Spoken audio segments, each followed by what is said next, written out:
I'd like to invite Sam Macay. He'd like to say a few words. Sam? Sam is the spokesperson for KI.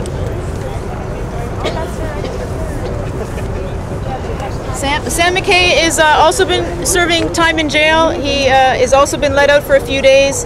And Sam, can you go closer? Much closer. Don't be scared. Closer to where? Just walk forward. There we go. Okay, I'd like to say good evening to everybody. And my message is that it's time for the province to start taking our issue seriously rather than just trying to avoid it. One of the concerns, immediate concerns I have,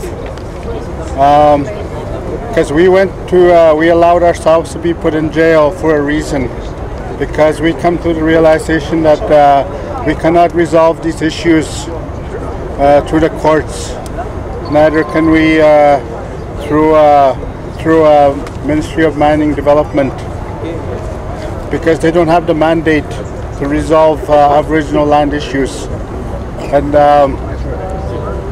so our purpose for allowing ourselves to be put in jail is to create awareness, and also to put pressure on the government to start dealing with underlying issues. And one of my concerns is that even if they do away and amend free entry clause in the Mining Act, that will not resolve our land issue, because as far as we are concerned, based on the signing of the treaty, we did not surrender our lands, and the government is saying that we surrendered our lands when we signed the treaty. That was not our understanding from our ancestors when they signed the treaty. And there's always that ongoing conflict between our traditional territory and what the province considers to be the crown land, that they have a right to decide what happens on that land. But that's not the way we see it, and that goes back to revisiting the meaning, the spirit and intent of the treaty. And that's the only way we can resolve this overall. And the other thing too that I wanted to convey to the public and from this province and this country is basically what the chief had said, that it's not only a First Nation issue when it comes to staking land claims on any land that the province considers to be crown land. They can do it on private landowners, native, non-native, whatever the case may be, and that kind of really hits home for me when we joined alliance with the Ardoch Algonquin First Nation, because they are not a recognized First Nation under the Indian Act, but as far as we're concerned, they're First Nations just like us, and even though they're not recognized First Nation, the non-natives of this country are in the same position as Ardoch, and it can be done to your land, it can be done to your backyard. And that is the reason why we need to join together in making sure that this does not happen anymore to anybody else. Any questions? Do you think it's all about greed?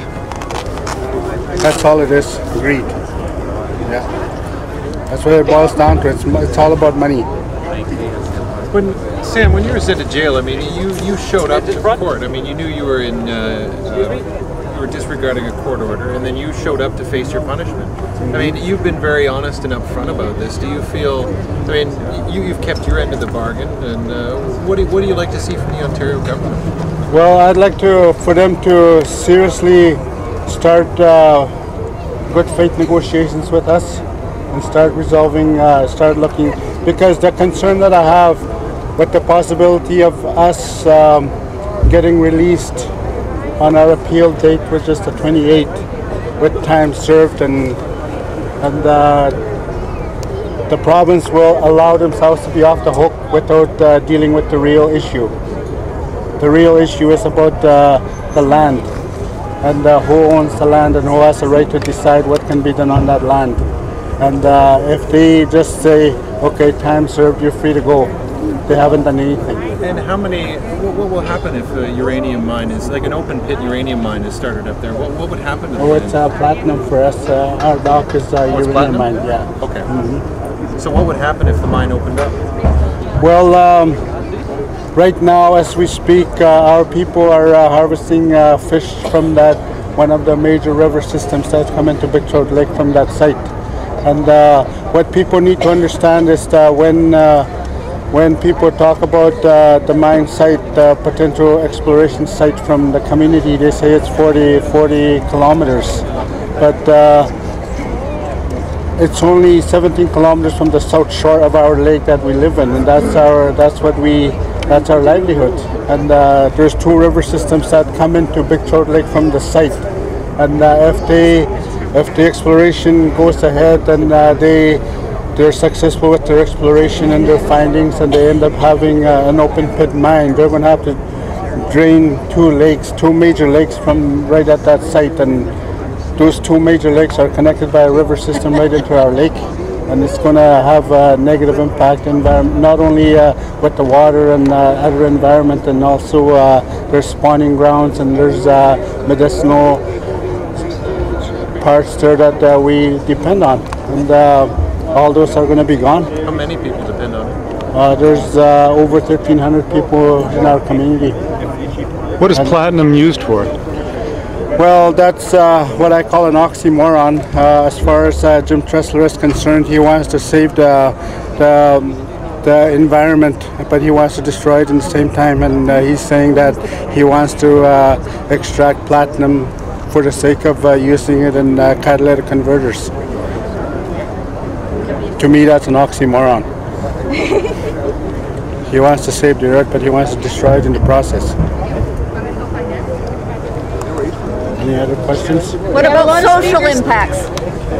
Well, there's evidence when and if there's a road coming to our community, and there's employment, like easy access. We already have we're isolated in our community, and we already have a high suicide rate, and there's a high alcohol and drug abuse that affects the over social aspect of the whole community, and that's only going to go high rise, and if there is a mine there, and there's evidence that has happened in other areas.